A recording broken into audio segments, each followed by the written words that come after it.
Good morning friends, मैं हूं आपका फ्रेंड और फाइनेंशियल कोच रोहन शर्मा। आज हम बात कर रहे हैं आईपीओ एनालिसिस बिगिनर्स गाइड के मॉड्यूल नंबर 2। इसे हम कहते हैं डीएचआरपी एनालिसिस या रेड हियरिंग प्रोस्पेक्टस एनालिसिस। जब भी कंपनी आईपीओ के लिए सेबी से अप्रूवल लेती है, उसके बाद में उसका first documented official documents about IPO, about the company, वो पहली बार रिलीज़ होता है, जिसे बोलते हैं रेड हियरिंग प्रोस्पेक्टस। ये प्रोस्पेक्टस हमें उस कंपनी के अंदर इन डेप्थ जानने की और उसके जितने भी रिस्क हैं, फाइनेंशियल स्टेटमेंट्स हैं, वो सब उसी डॉक्यूमेंट्स में हमें ऑफिशियली मिलता है। जब भी कोई कंपनी प्राइवेट लिमिटेड होती है, उसके जो भी फाइनेंशियल स्टेटमेंट्स हैं, उसकी जो इंटरनल जो डॉक्यूमेंटेशंस हैं, वो एक आम जनता को नहीं मिल पाते। बट जब भी कंपनी प्राइवेट से पब्लिक होगी, वो फर्स्ट टाइम फंड रेज करना चाहती है थ्रू आईपीओस, तो उसे सबसे पहले अपने डॉक्यूमेंटेशंस, अपने जो भी फाइनेंशियल रिपोर्टिंग्स हैं, वो सब आम जनता को देना होता है। उसे ही हम कहते हैं draft red herring prospectus, DRHP analysis. इसी से ही हम कंपनी के फंडामेंटल एनालिसिस को समझ पाते हैं, उस कंपनी की क्या पोटेंशियल्स हैं, क्या कंपनी के प्राइसिंग्स रहेंगे प्राइस बैंड में, क्या वो कंपनी ओवर वैल्यूएशन या अंडर वैल्यूएशन चार्ज कर रही है आईपीओज में, उन सभी की जानकारी हमें DRHP एनालिसिस में ही पता लग पाता है। इस मॉड्यूल में हम 3-4 चीज़ों को समझने की कोशिश करेंगे। रेड हियरिंग प्रोस्पेक्टस क्या है और हमें उसके अंदर क्या आइडेंटिफाई करना है। दूसरा, कंपनी के जो भी बिजनेसेस हैं, उनके ओवरव्यू का एनालिसिस हम इजीली आइडेंटिफाई कर पाएंगे।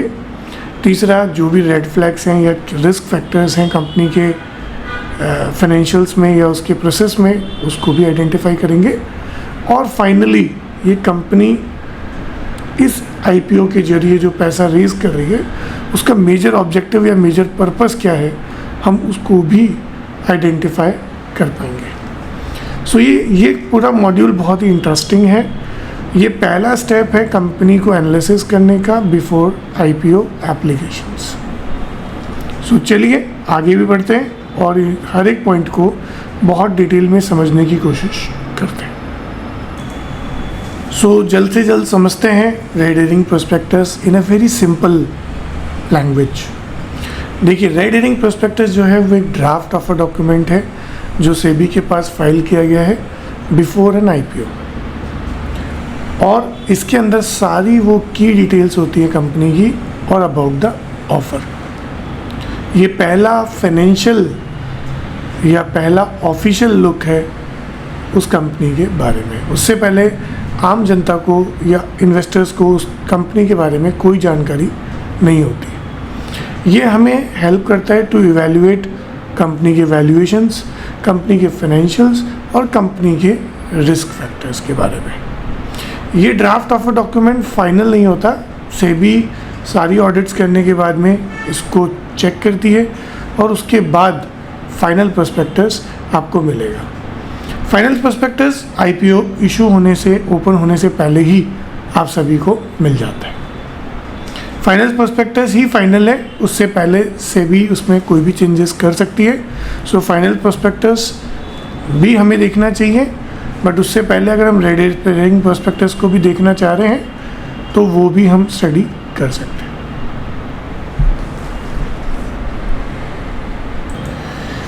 किसी भी आईपीओ प्रोस्पेक्टस में 6-7 चीज़ें ऐसी होती हैं जो हमें समझनी होती है। सबसे पहला, कंपनी ओवरव्यू, कंपनी बिजनेस क्या करती है, उसका क्या बैकग्राउंड है, क्या हिस्ट्री है, कंपनी की और कौन कौन सी सब्सिडरी कंपनीज़ हैं, वो सब हम कंपनी ओवरव्यूज़ में पता कर सकते हैं। दूसरा, कंपनी में क्या रिस्क फैक्टर्स हैं, क्या कंपनी के ऊपर कुछ केसेस या प्रमोटर्स के ऊपर कुछ केसेस हैं, वो भी हमें देखना पड़ेगा, बिकॉज उससे भी एक लाइबिलिटी अराइज हो सकती है। Third, object of the issue क्या है, वो हमें समझना पड़ेगा। कंपनी जो भी आईपीओ लेके आना चाह रही है, उस पैसे को वो कहाँ इन्वेस्ट करेगी, कैसे यूज़ करेगी, वो हम ऑब्जेक्ट ऑफ द इशू में समझ सकते हैं। उसके बाद में आता है फाइनेंशियल समरी, मतलब कंपनी के हिस्टोरिकल फाइनेंशियल स्टेटमेंट्स जैसे प्रॉफिट एंड लॉस, जैसे बैलेंस शीट्स या कैश फ्लो स्टेटमेंट्स पिछले 3-4 सालों के, हम उस डेटा को भी आइडेंटिफाई कर सकते हैं। इसके बाद में 5th नंबर पे आता है मैनेजमेंट एंड प्रमोटर्स।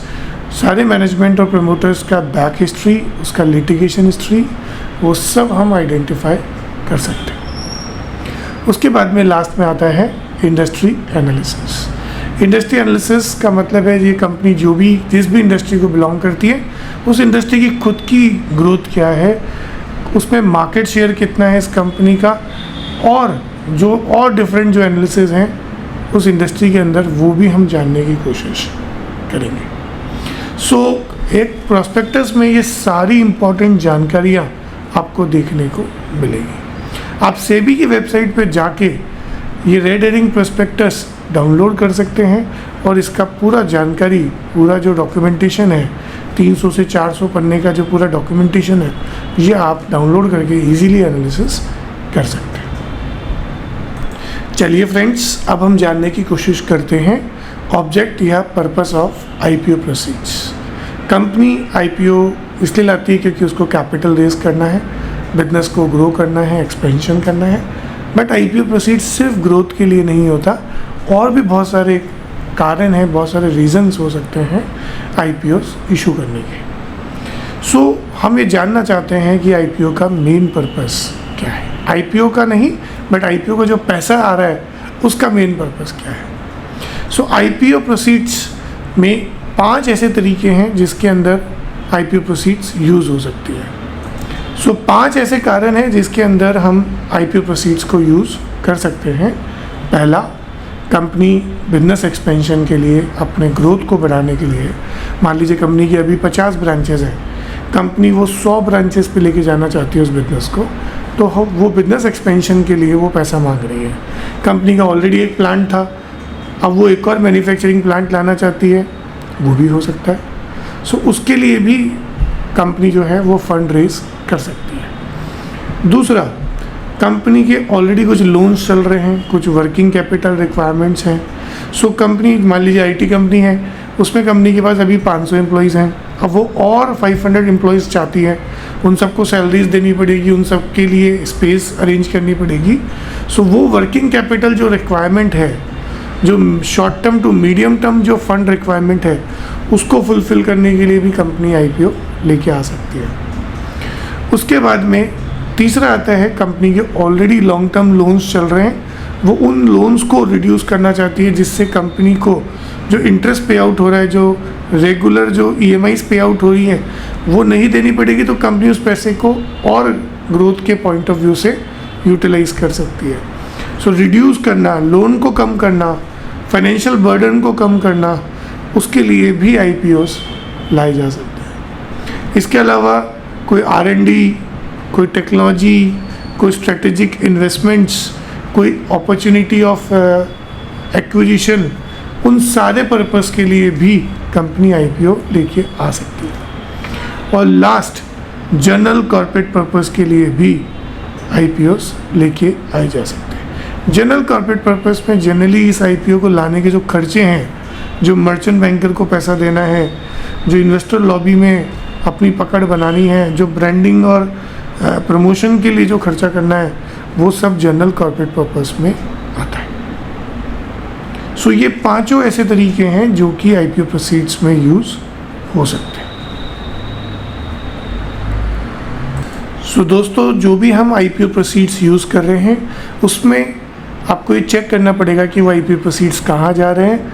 उसमें से कुछ ऐसे आईपीओ प्रोसीड्स हैं जो कंपनी के लिए अच्छे हैं, बट कुछ ऐसे आईपीओ प्रोसीड्स हैं जो कि कंपनी के लिए अच्छे या आईपीओस के लिए अच्छे नहीं है।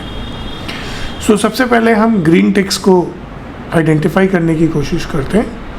अगर कंपनी कैपिटल एक्सपेंडिचर्स के लिए खर्चा कर रही है, नया प्लांट, इक्विपमेंट्स, कैपेसिटी बिल्डिंग करने के लिए, तो ये बहुत अच्छी बात है। रिसर्च एंड डेवलपमेंट्स के लिए अगर इन्वेस्ट कर रही है तो ये भी बहुत अच्छी बात है। वर्किंग कैपिटल एक्सपेंशंस के लिए कंपनी एक्सपेंसेस कर रही है या आईपीओस लाना चाह रही है, it's very good. Geographical expansions, नए ब्रांचेस, नई फ्रेंचाइजीज, उसके लिए खर्चा करना चाहती है, आईपीओ लाना चाहती है, वेरी गुड। डेट रिपेमेंट्स अगर वो रीपे करना चाहती है that is very good, because उससे कंपनी के इंटरेस्ट और जो फंड है वो कंपनी के अंदर, कंपनी के पास अवेलेबल फंड्स ज़्यादा बढ़ेंगे तो कंपनी ज़्यादा जल्दी से ग्रो कर पाएगी। बट अगर जनरल कॉर्पोरेट पर्पस एक सर्टेन परसेंटेज से ज़्यादा है, जनरली ये 5% होता है आईपीओ प्रोसीड का, बट अगर ये उससे ज़्यादा है तो कंपनी प्रमोशंस या ब्रांडिंग के लिए बहुत ज़्यादा खर्चा कर रही है आईपीओ में सब्सक्राइब करने के लिए, वो हमारे लिए बहुत अच्छी चीज़ नहीं है। दूसरा चीज़, कंपनी ने रिसर्च एंड डेवलपमेंट के लिए पैसा लिया बट बाद में जाके वो उसको प्रमोटर के लोन्स के लिए रीपेमेंट कर रही है या उसका मिस अप्रोप्रिएशन ऑफ फंड कर रही है, दैट इज़ नॉट गुड। पुराने बैड डेट्स को रीपे करने के लिए अगर कंपनी आईपीओ लेके आ रही है वो अच्छी चीज़ नहीं है। कंपनी ने अगर कोई प्लान को स्पेसिफिकली बहुत डिटेल में मेंशन नहीं किया है कि वो प्रोसीड्स वो किस तरीके से डिटेल में यूज़ करेगी, तो ये भी एक हमारे लिए प्रॉब्लम है। लार्ज परसेंटेज अगर अनस्पेसिफाइड यूज़ में जा रहा है तो ये भी एक खतरे की घंटी है, हमें उसमें नहीं जाना है। अब दोस्तों, जब हमें रेड हेरिंग प्रोस्पेक्टस मिलेगा और उसके अंदर अगर हम कुछ रिस्क फैक्टर्स को रेड फ्लैग करना चाहते हैं तो ये बहुत अच्छी बात है that how to identify risk factors और red flag in your prospectus. सबसे पहला रेड फ्लैग है वीक फाइनेंशियल्स। अगर कंपनी के फाइनेंशियल्स रेवेन्यूज़ डिक्लाइनिंग है, लॉसेस हो रहे हैं, श्रिंक हो रहे हैं, प्रॉफिट मार्जिन्स कम हो रहे हैं, एक सस्टेनेबिलिटी नहीं है, तो ये एक बहुत ही ख़राब परफॉर्मेंस आईपीओ का होने वाला है। दूसरा, हाई डेट्स। कंपनी के ऊपर बहुत ज़्यादा बड़े लोन्स हैं, उसकी इंटरेस्ट रेट्स बहुत ज़्यादा हैं, कंपनी के रीपेमेंट्स काफ़ी ज़्यादा जा रहे हैं और कंपनी के जो प्रॉफिट्स हैं उसमें बहुत बड़े हिस्सेदारी हाई डेट्स के इंटरेस्ट की हो रही है। तो ये एक तरीके से डेट ट्रैप है जिसमें हम कंपनीज़ में आईपीओस नहीं लगाना चाहेंगे। तीसरा, आईपीओ प्रोसीड्स के जो कंसर्न्स हैं वो हम जानना चाहते हैं। आईपीओ प्रोसीड्स बहुत क्लियरली मेंशन नहीं कर रही कि उस पैसे को वो डिटेलिंग्स में कहाँ यूज़ करने वाली है, then it will be a problematic concern for us. चौथा, प्रमोटर का खुद का ही ट्रैक रिकॉर्ड क्लियर नहीं है, उसके ऊपर खुद के ऊपर केसेस चल रहे हैं, कंपनीज प्रमोटर्स के ऑलरेडी वो एक हिस्टोरिकल ट्रैक रिकॉर्ड बहुत अच्छा नहीं है, तो हमें उस आईपीओ से बचना चाहिए। It will be a red flag और risk factor for us. Company का ट्रांसपेरेंसी, कंपनी के जो ट्रांजैक्शंस हैं, सब्सिडरीज़ के साथ जो ट्रांजैक्शंस हैं वो बहुत क्लियर नहीं है, बहुत ही पुअर कॉर्पोरेट गवर्नेंस है, there is a very big lack of transparency, तो उन कंपनीज़ में आईपीओ लगाने से बचना चाहिए। इसके अलावा कंपनी जिस इंडस्ट्री को बिलोंग कर रही है वो इतने ज़्यादा हाई इंटेंस कंपटीशन में है, वहाँ पैसा फूका जा रहा है, आप कह सकते हैं कि बर्न आउट किया जा रहा है पैसे को। उस तरह की कंपनीज़ में आईपीओ बहुत सोच समझ के लगाना चाहिए। जैसे पेटीएम, ओला, इन सभी कंपनीज़ में जो प्रॉफिट बर्निंग्स हैं वो बहुत ज़्यादा है और बहुत ही ज़्यादा हाई इंटेंस कंपटीशन भी देखने को मिलता है। सो ये 6 ऐसे बिग रेड फैक्टर्स हैं, रिस्क फैक्टर्स हैं, रेड फ्लैग्स हैं आईपीओ एनालिसिस के अंदर। इन 6 फैक्टर्स को ज़रूर देखना चाहिए रेड हेरिंग प्रोस्पेक्टस में। इन सब के ऊपर हम एक अच्छा एक प्रैक्टिकल वीडियो भी रेस करेंगे इस मॉड्यूल के अंदर, जिससे हम 2-3 केस स्टडीज़ को लेंगे, जिससे आपको समझ आएगा कि कौन कौन से ऐसे रिस्क फैक्टर्स हैं जिनको आपको हमेशा कंसीडर करना ही चाहिए। सो दोस्तों, इस मॉड्यूल 2 में हमने बहुत सारी इंपॉर्टेंट चीज़ें समझने की कोशिश की रिलेटेड टू प्रोस्पेक्टस। हमने समझा कि रेड हेरिंग प्रोस्पेक्टस सेबी के साथ फाइल होता है, वो इन्वेस्टर्स भी देख सकते हैं, बट जो भी आईपीओ से पहले सेबी अप्रूव्ड फाइनल प्रोस्पेक्टस होगा, इन्वेस्टमेंट करने से पहले उसे भी एक बार देखना ज़रूरी है। दूसरा, ऑब्जेक्ट ऑफ द इशू, जो भी पैसा कंपनी रेस कर रही है थ्रू आईपीओस, वो कहाँ जाने वाला है, उसका पर्पस क्या है, वो जानना बहुत ज़रूरी है। इसके अलावा अगर आईपीओ का बहुत बड़ा पैसा जनरल कॉर्पोरेट पर्पस की तरफ जा रहा है, तो ये समझिए कि आईपीओस को प्रमोट करने के लिए कंपनी बहुत बड़ा पैसा खर्च कर रही है, जो कि एक अच्छी चीज़ नहीं है। किसी भी आईपीओ में जाने से पहले उसके रिस्क फैक्टर्स को जानना भी बहुत ज़रूरी है। सो रिस्क फैक्टर्स बहुत इम्पॉर्टेंट है, उनको कंसिडर करना बहुत ज़रूरी है। कंपनीज के प्रमोटर्स का बैकग्राउंड चेक करना, उनके ऊपर कोई लिटिगेशन या रिस्क है वो देखना, और उनका ट्रैक रिकॉर्ड कैसा रहा है आज से पहले, उनका उस कंपनी बिजनेस के अंदर कितना अच्छा एक्सपीरियंस यूटिलाइजेशन है, ये भी जानना ज़रूरी है। और सबसे लास्ट में DHRP जो प्रोस्पेक्टस आप लेना चाहते हैं वो वेबसाइट्स पे फ्रीली अवेलेबल है, आप उसे डाउनलोड कर सकते हैं और उसको बहुत डिटेल में समझ सकते हैं। आई होप सो प्रोस्पेक्टस की इम्पोर्टेंस आपको समझ आई होगी। अब हम चलते हैं नेक्स्ट टॉपिक की तरफ, जिसका नाम है module number 3, which is financial analysis. Financial figures को समझना बहुत ही इम्पॉर्टेंट एस्पेक्ट है। उसी से डिसाइड होगा कि हम ओवर वैल्यूएशंस में हैं या अंडर वैल्यूएशंस में हैं, और IPO आने वाले समय में कैसा परफॉर्म करने वाला है, ये सब मॉड्यूल नंबर 3 के ऊपर टिका हुआ है। सो चलिए स्टार्ट करते हैं मॉड्यूल नंबर 3। आज के लिए इतना ही था। थैंक यू और हैव ए नाइस डे।